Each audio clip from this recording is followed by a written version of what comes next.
Hello and welcome back to my channel. आज हम flamingo का सेकेंड चैप्टर करने वाले हैं which is the lost spring, और उसका हम पार्ट 1 करने वाले हैं।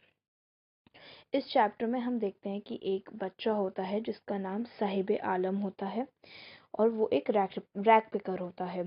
साहिब आलम का मतलब होता है किंग ऑफ द वर्ल्ड, और इसमें हमारी जो ऑथर होती है वो ये कहती है कि जब इसे पता चलेगा कि इसके नाम का मतलब क्या होता है तो इसे विश्वास ही नहीं होगा, बिकॉज इसका नाम और इसका काम दोनों बिल्कुल ऑपोजिट हैं। इसका नाम का मतलब है किंग ऑफ द वर्ल्ड, और ये काम क्या कर रहा है, ये बेचारा रैक पिकिंग का काम कर रहा है, कूड़ा उठाने का, कूड़ा बीनने का काम कर रहा है बेसिकली।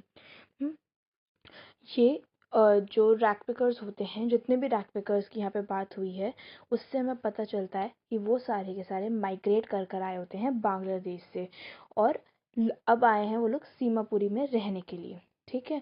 रैक पिकिंग सब बच्चों के लिए, और अगर हम एल्डर्स की बात करें तो उन दोनों के लिए बहुत ही अलग अलग रोल प्ले करता है।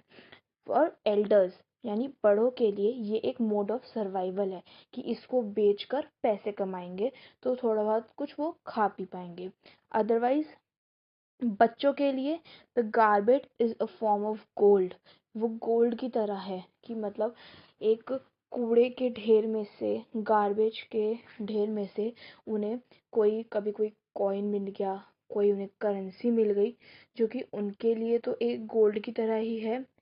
हुँ, तो और पहले की अगर हम बात करें तो साहिब आलम जो है वो बिल्कुल फ्रीली घूमता था, अपनी खुद की लाइफ जीता था, खुद अपनी मर्जी से अपनी लाइफ जीता था। उसको बिल्कुल फ्रीडम थी उसके पास।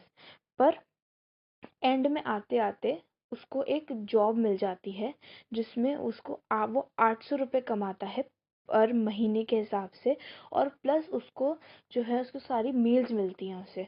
तो मतलब एक तरीके से वो अपनी फ्रीडम खो देता है। जैसे वो पहले अपनी मर्जी का मालिक था, अब वो वैसा नहीं रहा।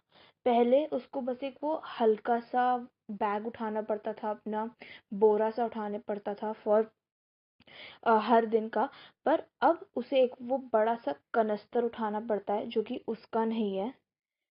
और वो उसके जो टी स्टॉल में जिसमें वो काम करता है वो उसके मालिक का है, और पर वो उसका नहीं है, वो भारी सा कनस्तर है।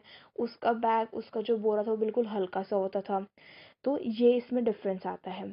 और ऑथर हमारी ये भी कहती है इसमें कि जितने भी सारे आपको रैग पिकर्स दिखेंगे वो मेनली हमें बेयर फुट ही मिलेंगे, यानी बिना चप्पल के या बिना किसी चीज़ के, पैरों में कुछ नहीं पहन रखा।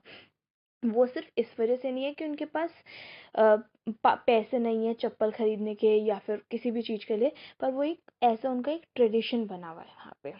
And that's it for the video. Thank you.